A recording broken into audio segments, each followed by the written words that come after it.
Paz do Senhor, Juventude de Cristo, sejam todos muito bem-vindos para mais um Conectados na Lição. E nesse trimestre está prometendo, porque estaremos estudando Moldados pelo Caráter de Cristo. Você pediu e a editora Betel atendeu. Então fique ligado porque está começando mais um Conectados na Lição.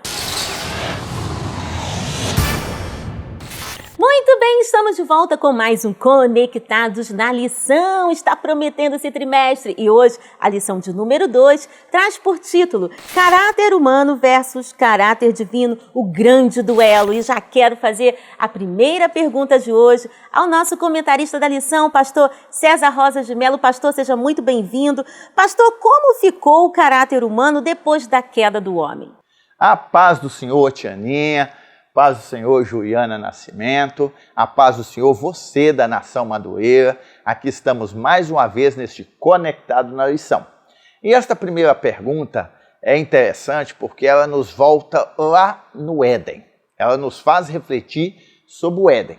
A Bíblia diz que Deus criou o homem reto, mas este procurou muitas invenções. E não sabemos quanto tempo o homem viveu naquele período chamado de inocência. O certo é que no dia que o homem peca, ele sai desse estado de inocência e agora ele é preso à sua consciência. E como ficou o estado do homem, o caráter do homem? Pelas Escrituras sabemos que ficou corrompido. O próprio Deus, quando na ocasião do dilúvio, ele diz que a imaginação do homem é má desde a sua meninice. Infelizmente, o pecado, ele ofuscou a imagem, ele causou uma nódoa, uma mancha naquilo que é a imagem e a semelhança de Deus. Só para os irmãos terem base, foi depois da queda que aconteceu o primeiro homicídio, onde um próprio irmão mata o outro. Caim mata Abel. Aí já mostra o que o pecado fez através da queda na vida do homem. O primeiro homicídio aconteceu naquele período pós-Éden. Então, hoje, por exemplo, hoje a teologia chama aquilo de natureza pecaminosa.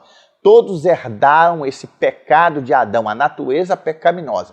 E a única maneira de nós ficarmos livres disso hoje é através do sangue do Senhor Jesus Cristo. A única maneira é nos submeter à morte de Cristo na cruz do Calvário, deixar que Ele entre em nossas vidas e cause uma mudança radical sobre a nossa existência. Uau, né, gente? Pastor, como entender este dualismo entre a carne e o espírito? Esta pergunta é muito interessante e para nós entendermos melhor é necessário pegar Gálatas capítulo 5, onde Paulo vai falar sobre isso, que a carne milita contra o espírito, para que vós não façais o que quereis.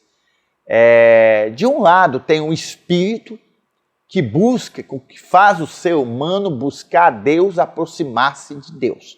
Do outro lado, temos a carne, que sempre busca as coisas de baixo, os prazeres, as coisas desta vida, que é aquilo que falamos no tópico anterior, que é a natureza pecaminosa.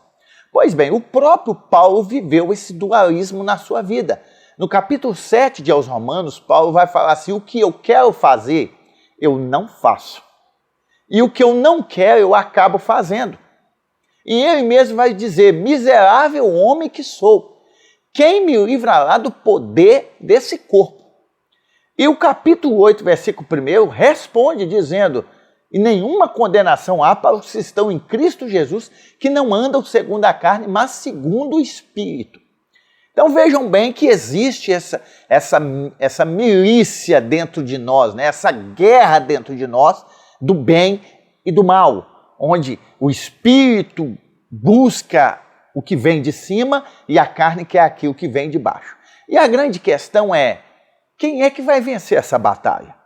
Eu nunca me esqueço de um certo pregador dizendo que dentro de nós existem dois cachorros brigando. E a grande pergunta é: qual dos dois cachorros vão ganhar essa batalha? E aí a pergunta é muito simples: aquele que eu alimento com mais frequência. Então existe o espírito e a carne. Quem é que vai ganhar? Vai depender de mim e de você. Se eu alimento o espírito com mais frequência, através de um devocional com Deus, através de jejum, através de uma vida de santidade, com certeza eu vou obter vitória, conforme o apóstolo Paulo diz: andai em espírito e não cumprireis com as concupiscências da carne. Mas se eu, por outro lado, alimentar a minha vida com conversas inapropriadas, com filmes inapropriados, com desenhos inapropriados, com rodinha de escarnecedores, com certeza eu vou estar muito vulnerável às inclinações da carne. Então, existe isso mesmo, esta briga constante dentro de nós, mas lembre-se, quer vitória? Viva uma vida dominada pelo Espírito e você será vitorioso.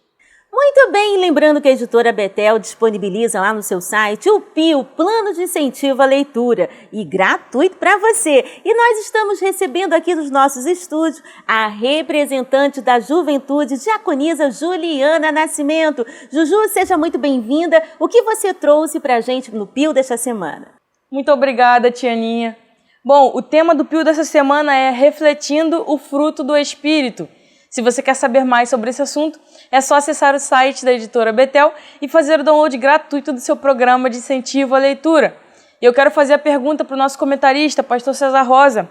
Pastor, qual a conexão do fruto do Espírito e o caráter cristão? A juventude quer saber.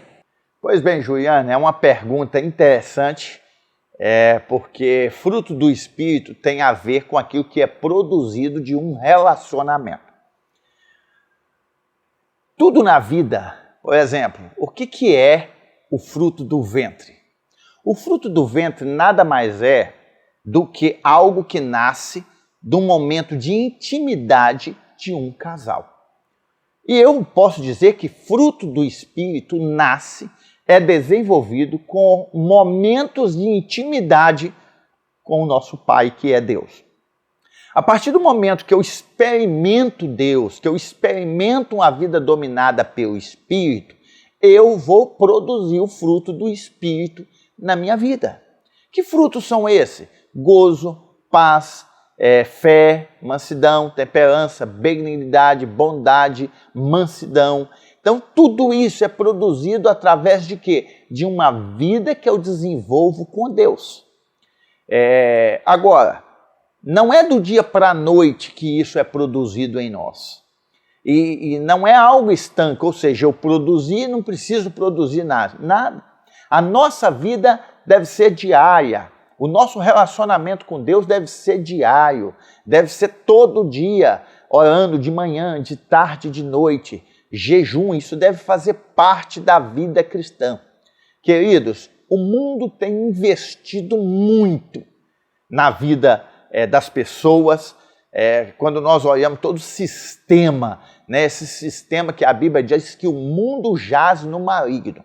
Da mesma maneira que o mundo tem investido para que as pessoas se tornem piores, que as pessoas se tornem mais egoístas, a partir do nosso relacionamento com Deus, nós seremos pessoas a cada dia mais com a aparência de Cristo. A grande proposta do cristianismo é que a nossa vida venha se parecer mais e mais com a vida do nosso mestre. Jesus é o nosso maior exemplo. Então, a única maneira que eu sei que alguém está tendo intimidade com Deus são os frutos que ela anda produzindo. E não tem como, o próprio Jesus diz que não tem como uma árvore, se ela é uma mangueira, ela começar a dar cajá. Então, se eu estou conectado na videira que é Cristo, eu preciso, através dessa seiva que me alimenta, através da raiz que me manda as substâncias necessárias para o desenvolvimento, eu preciso produzir aquilo que Deus espera de nós.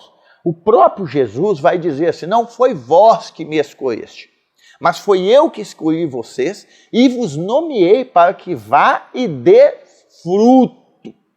Então, o nosso papel, o desejo, o objetivo de Deus para a minha vida e para a sua é que nós venhamos produzir fruto. E não existe outra maneira de produzir fruto, a não ser desenvolver um relacionamento sincero e íntimo com o nosso Senhor Jesus. Então, não perca tempo. Busque Deus como nunca na sua vida. E seja um discípulo autêntico. Seja alguém que todo mundo olha e vê Cristo nas atitudes, vê Cristo nos pensamentos e vê Cristo naquilo que você fala. Deus te abençoe de forma sobrenatural. Uau, conectou? Lembrando que o comercial da Editora Betel está a todo vapor. Você que ainda não adquiriu o seu livro Subsídio do Trimestre, Transformados, Reflexões sobre o Caráter de Cristo, do pastor William Barros, adquira já na nossa loja virtual. E lembrando que nesses telefones que está passando na sua tela, você também pode adquirir a Bíblia Jovem, com design arrojado para você, juventude, que não perde tempo de aprender muito mais com excelência e modernidade. Bem, nós vamos ficando por aqui, mas lembrando, se Jesus não voltar, semana que vem estaremos aqui para mais um Conectados na Lição. Deus abençoe!